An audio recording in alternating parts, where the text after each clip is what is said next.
చిన్న వాక్యాన్ని చదువుకొని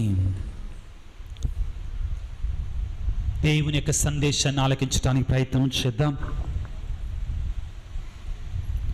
ఈనాడు దేవుడు మనకిస్తున్నటువంటి సందేశం ప్రియులారా గొప్ప దీవెనకరమైనటువంటి వాగ్దానకరమైనటువంటి సందేశం. పౌలు రోమీలకు రాస్తున్నటువంటి లేఖ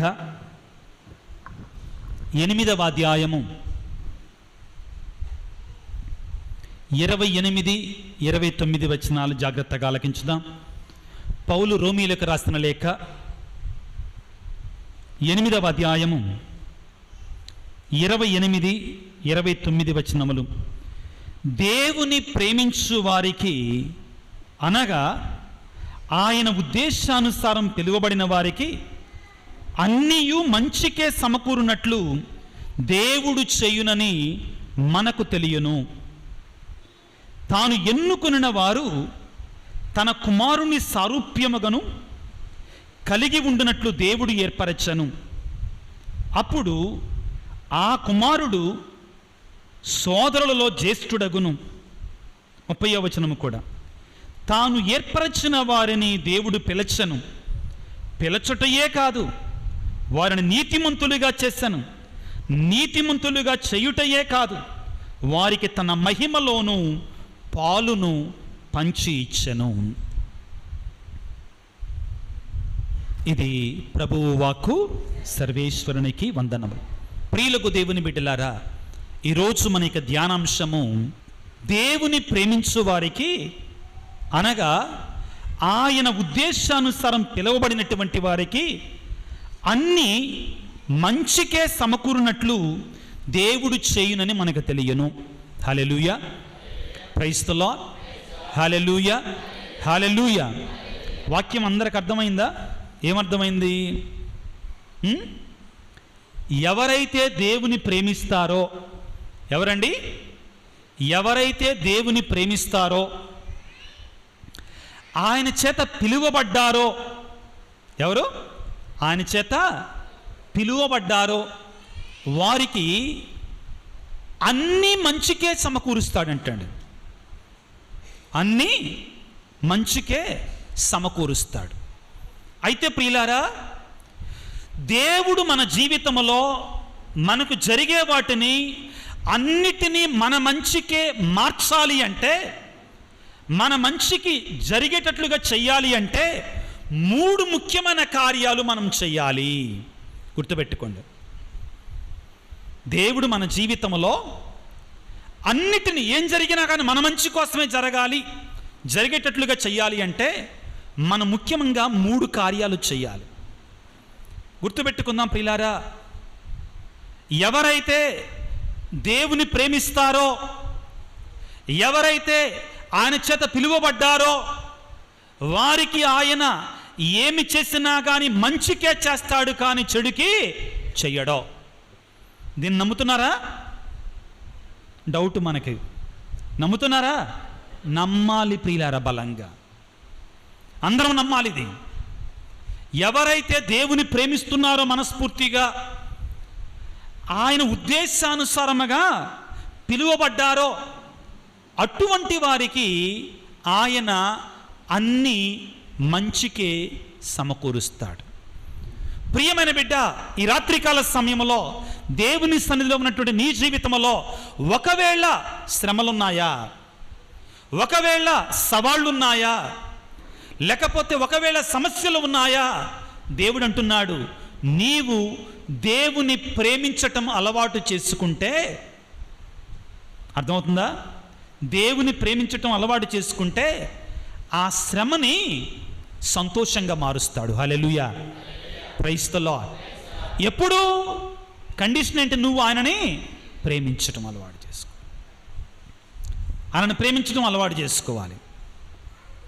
ప్రియులకు దేవుని బిడ్డ, ఈ వాక్యం మన జీవితంలో నెరవేరాలి అంటే మనం ప్రియులారా 3 కార్యాలని చెయ్యాలి.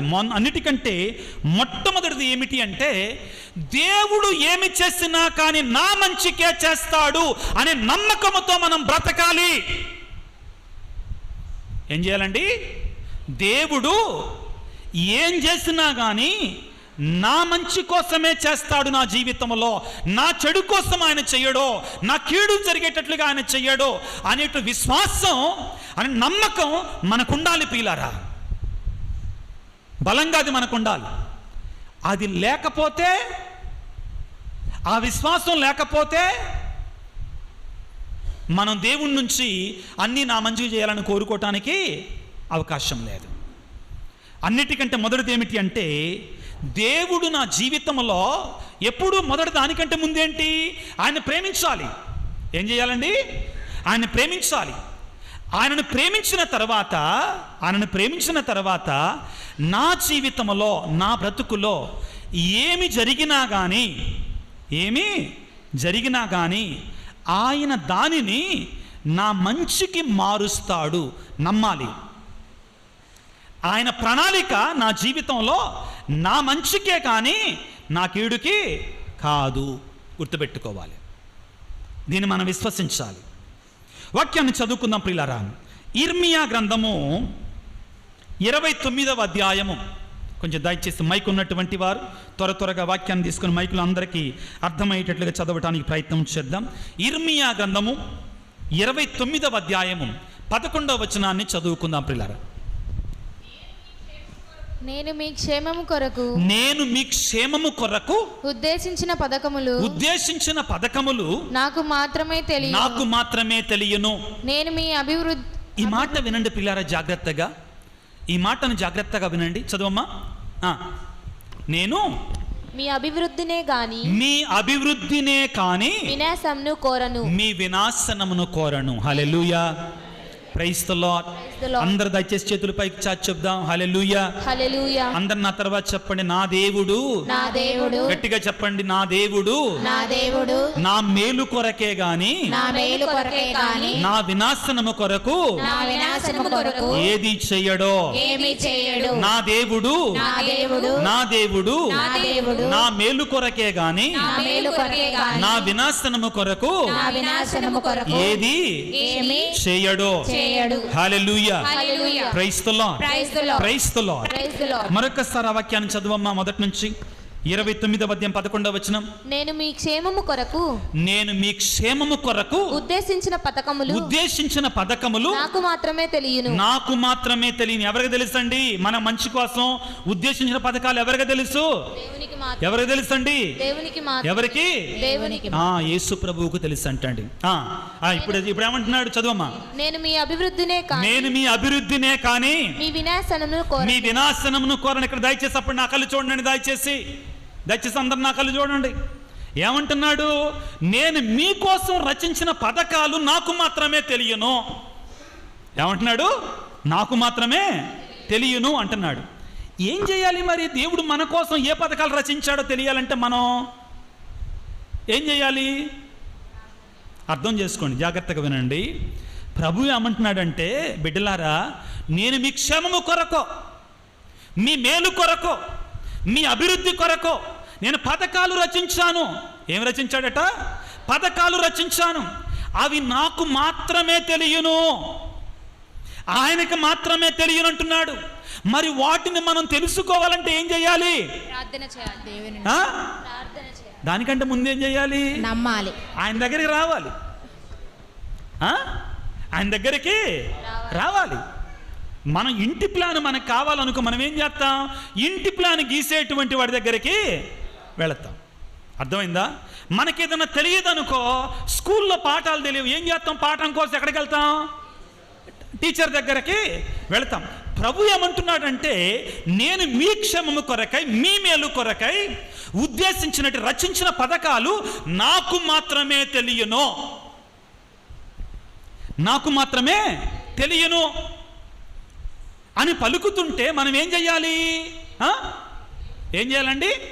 అవి మనం తెలుసుకోవాలంటే, యేసయ్య నువ్వు మా కొరకై ఏ పథకాలైతే రచించావో వాటిని మాకు తెలియజేయ తండ్రి, మా జీవితం నెరవేర్చయ్యా అని ఆయన దగ్గరికి రావాలి ప్రియులారా. కానీ మనం ఏం చేస్తాం? వెళ్ళి చేతిని వేరేవాడు చేతుల్లో పెడతాం. చూడు నాకేముందో. ఏం చేస్తామండి? ఏం చేస్తాం? ఏం తెలియనట్టు చూడమాకండి. వెళ్ళి మనం ఏం చేస్తాం? చేతులు తీసుకెళ్ళి ఎవరి చేతుల్లో పెడతాం? చిలక జోస్యం చెప్పేవాడి చేతుల్లో పెడతాం. అవునా కాదా? ఇప్పుడు తలలోంచుకోమాకండి. మనం చేసే పనులు ఇవి. ఇంత చదువుకొని కూడా ప్రియులారా మనం దుర్మార్గంగా, స్పష్టంగా ప్రభు ఏమంటున్నాడంటే, మీ క్షేమము కొరకై, మీ మేలు కొరకై ఉద్దేశించిన పథకములు నాకు మాత్రమే తెలియను. మనం ఏం చెయ్యాలి? అయ్యా మాకు ఏం పథకాలు రచించావు? రాశాడు మనందరికి. ఆయన అంటున్నాడు, ఏమన్నాడు? పథకాలు రాశానంటున్నాడు. మనం ఏం చేస్తాం? మా అమ్మాయికి పెళ్ళి ఎక్కడ, మా అబ్బాయికి ఎవరితో చేస్తే మంచిది. ఎక్కడికి వస్తామండి? ఇక్కడికి వస్తామా మనం? ఎక్కడికి వస్తాం? ఏ రోజు నా ఇంటి శంకుస్థాపన చేస్తే మంచిది. ఇప్పుడు అందరు తలలోంచుకుంటున్నారు. నా ఇంటి శంకుస్థాపన ఏ రోజు చేస్తే మంచిది? ఫాదర్ గారి దగ్గరికి, విచారణ స్వాముల దగ్గరికి వెళ్ళే ముందు మనం ఇంకొకళ్ళ దగ్గరికి వెళ్ళి వస్తామండి. ఎవరి దగ్గరికి? గట్టి చెప్పండి. బా, మీరు చాలా నిజాయితీగా ఉన్నారు. మీ ఫాదర్ గారు ఇది నేర్పించారు మీకు. ఇదండి మన బ్రతుకులు. ఇవి మన బ్రతుకులు. ప్రియులారా, గుర్తుపెట్టుకుందాం. నువ్వు నమ్ముకున్నటువంటి సర్వశక్తిమంతుడంటే ఆ దేవుడు చేయలేనటువంటిది, ఆ దేవుడు తెలియజేయనటువంటి దినాన్ని ఆ వ్యక్తి ఎవడో తెలియజేయగలడా నీకో? ఆయన కంటే శక్తిమంతుడు అతడో. మనం ఏం చేస్తున్నామంటే 2 పడవల మీద కాళ్ళు పెడుతున్నాం. 2 పడవల మీద కాళ్ళు పెట్టినటువంటి వాడేమవుతాడు? నట్టేట మునిగిపోతాడు. మొదటిగా మనందరం విశ్వసించవలసింది ఏమిటి అంటే, నా దేవుడు నా కొరకై పథకాలు రచించాడు. ఆ దేవుని యొక్క పథకాలు నా మేలు కొరకే, నా మంచి కొరకే గాని నా కీడు కొరకు ఉండవో. ఇది బలంగా మనం నమ్మగలగాలి. ఇది మనం విశ్వసించగలగాలి. క్రైస్తవులంగా ఇది మనం అర్థం చేసుకోగలగాలి. ఏ పథకాలైతే అతను మన కొరకే రచించాడో ఆయన దగ్గరికి వెళ్ళు, ఆయనను ప్రార్థన చేయి. దేవా, నేను ఇల్లు ఎక్కడ కట్టుకోవాలి? దేవా, నా కుమార్తెకి ఎక్కడ వివాహాన్ని సిద్ధపరిచావు? నా కుమార్తె ఎక్కడైతే ఈ యొక్క ఉద్యోగాన్ని ఇచ్చావు? నా కుమారుడు ఏ చదువులు చదవాలి? అతన్ని అడుగు, అతను తెలియజేస్తాడో. అతని మీద ఆధారపడటం నేర్చుకో. మనం అది చేయటల్లా. అయితే మన సొంత శక్తి మీద ఆధారపడుతున్నాం. దేవుడు అంటున్నాడు, ప్రియులారా, నీకు కూడా తెలియదు అతడు దేనికోసం ఏమి రాశాడో, ఏ పథకాలు రాశాడో అతను నీకు కూడా తెలియదు. You don't know. Even you don't know. We are all human beings. మనమందరం మానవ మాత్రులమే. ఆయనకి మాత్రమే తెలుసు ప్రియులారా. మనం అడగగలగాలి ఆయన దగ్గరికి వెళ్ళి. ఏది? నమ్మకముతో అడగగలగాలి. ఏమిటి? నా దేవుడు, నా ప్రభువు నా మేలు కోరేటువంటి, నా కొరకై సిలువలో మరణించినటువంటి, తన రక్తాన్ని, అమూల్యమైన రక్తాన్ని నా కొరకే కార్చినటువంటి నా దేవుడు నా మేలు కొరకే గాని నా కీడు కొరకే ఏది కూడా తలపెట్టాడు. కొన్నిసార్లు ప్రియులారా, ఆ క్షణములో, ఆ సందర్భములో మనకి శ్రమలు వస్తాయి. రావాలి. ఎస్, రావాలి. కొన్ని సందర్భాలలో శ్రమలు వచ్చినట్టుగా ఉంటుంది. దేవుడు మనం అడిగింది ఇవ్వటంలా కొన్నిసార్లు ఇవ్వడో. ఇస్తే నువ్వు మాట వింటావా? ఇవ్వడు కొన్నిసార్లు. చాలామంది తల్లులు ఉన్నారు ఇక్కడ. మీ పాప, చిన్న పాప ఈ నిప్పును చూడగానే దాంట్లో ఏలు పెట్టుద్ది. పెట్టనిస్తావా? పెడతారా లేదా పిల్లలు? నువ్వు వంటగదిలో కూరగాయలు తరుగుతూ ఉంటావు కత్తితోటి. అమ్మొచ్చి, ఆ పాప వచ్చి, చిన్న పాప వచ్చి, కత్తిని నాకు ఏమంటుంది, కోసుకున్న కత్తిని ఇస్తావా?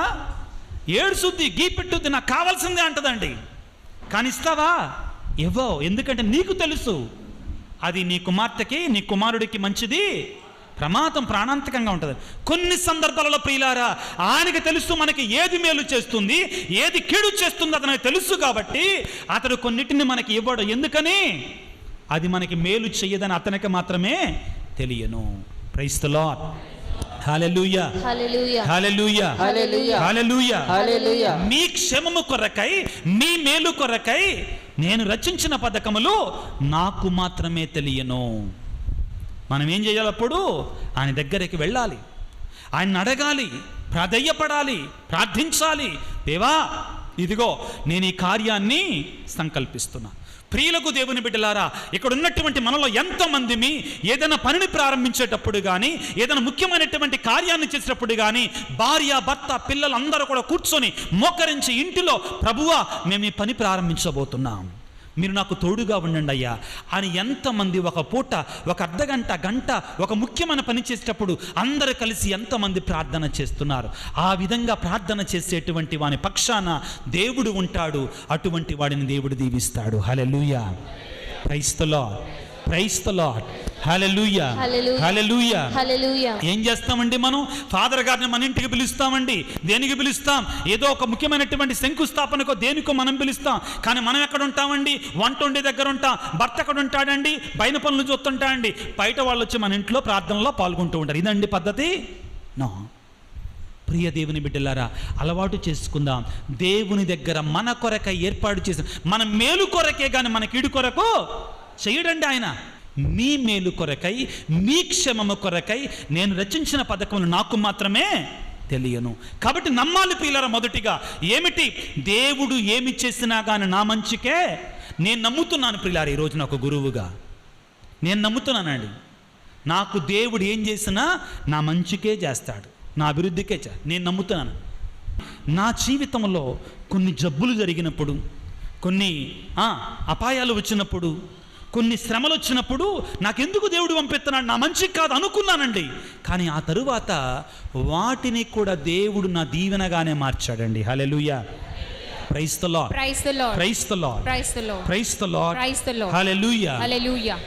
సర్వశక్తిమంతుడా, సర్వోన్నతుడా, ప్రేమగల తండ్రి, ఓ దివ్య సప్రసాదనాథుడా, ఈ మొదటి శుక్రవారం రోజున మమ్మందరినీ ఈ అంతమైన ప్రేమతో నీ సన్నిధికి పిలుచుకున్నటువంటి దేవా, మీకు స్తోత్రాలు, మీకు వందనాలు ప్రభువా. ఈ సాయంకాల వేళల ప్రభువా, నీ బలమైన, నీ ఘనమైన, నీ దృఢమైన సన్నిధిలో మమ్ముంచినందుకు మీకు స్తోత్రాలు. ఎంతోమంది బిడ్డలను ప్రభువా భారము చేయి అలసి సలసి ఉన్న సమస్త జనులారా, నా యొద్దకు రండి, నేను మీకు విశ్రాంతి నొసగదనని పలికిన దేవా, మీ సన్నిధికి పిలుచుకున్నటువంటి దేవా, నీకు స్తోత్రాలు ప్రభువా. ఈ సమయంలో నీ సన్నిధిలో ఉండి నీ వాక్యాన్ని ఆలకించి నిన్ను ఆరాధించటానికి వచ్చిన బిడ్డలను దీవించండి ప్రభువా. మా హృదయాలను, మా మనస్సులను తెరవండి తండ్రి. మా హృదయంలోనికి మీరు ఏం చేస్తారండి ప్రభువా?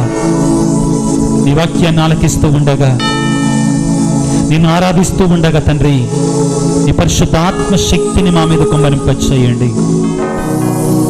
నీ పవిత్రమైన వరాలను మా మీద కుమ్మరింపచేయండి. నీ వాక్యాన్ని ఆలకించి ఆ వాక్కు చేత అద్భుతాలు పొందుకొని ఆ వాక్యానుసారముగా జీవించే బిడ్డలకు మమ్మల్ని దీవించండి నాయన ప్రభువా. ఈ సమయంలో సన్నిధికి వచ్చిన బిడ్డలందరినీ దీవించండి నాయన. ప్రతి బిడ్డ ప్రభువా వారి హృదయంలో, వారి మనస్సులలో, వారి జీవితాలలో ఉన్నట్టు బాధలను తొలగించండి ప్రభువా. నీ వాక్యాన్ని ఆలకిస్తూ ఉండగా తండ్రి, అనారోగ్యముతో బాధపడుతున్న బిడ్డలను ప్రభువా నీ గాయపడిన హస్తములతో తాకి స్వస్థపరచండి తండ్రి. నీ వాక్యాన్ని ఆలకిస్తూ ఉండగా తండ్రి, నీ బిడ్డల ప్రభువా అనారోగ్యముతో ఉన్నట్లయితే వాళ్ళని స్వస్థపరచండి. నీ పరిశుద్ధమైన రక్తాన్ని వారిపై చిలకరించండి తండ్రి. కుటుంబాలలో, జీవితాలలో వేదనలతో, బాధలతో ఉన్నటువంటి వారందరినీ యేసు రాజా ఈ క్షణముల ప్రభువా సందర్శించండి నాయన. నీ శక్తిని ప్రభువా, నీ మహిమను ప్రభువా వారి మీద కుమ్మరింప చేయండి తండ్రి. నీ వాగ్దానం చేసి ఉన్నావు ప్రభువా, భారము చేయాలసి సొలసి ఉన్న సమస్త జనులారా నా యొద్దకు రండి, నేను మీకు విశ్రాంతినిస్తాను, శాంతినిస్తానని పలుకుతున్నావు తండ్రి. నీ బిడ్డలు ప్రభువా అనేక రకాల వేదనలతో, అనేక రకాల బాధలతో వచ్చి ఉన్నారు ప్రభువా. వారి బాధలను తొలగించండి ప్రభువా, వారి వేదన తొలగించండి నాయన. నీ శాంతిని, నీ సమాధానాన్ని బిడ్డలకు దయచేయండి తండ్రి. ఎటువంటి బాధ అయినా, ఎటువంటి కష్టమైనా తొలగించండి ప్రభువా. ఈనాడు ప్రభువా, నీ మహిమను, నీ కృపను ప్రభువా నీ బిడ్డల మీద కుమ్మరింప చేయమని, ఈ విచారణను దీవించమని, ఆశీర్వదించమని, ప్రతి బిడ్డను ఆశీర్వదించమని మా ప్రభు అయిన క్రీస్తు ద్వారా వేడుకొనుచున్నాము తండ్రి. Amen. Hallelujah. Praise the Lord. Hallelujah. Hallelujah. Hallelujah.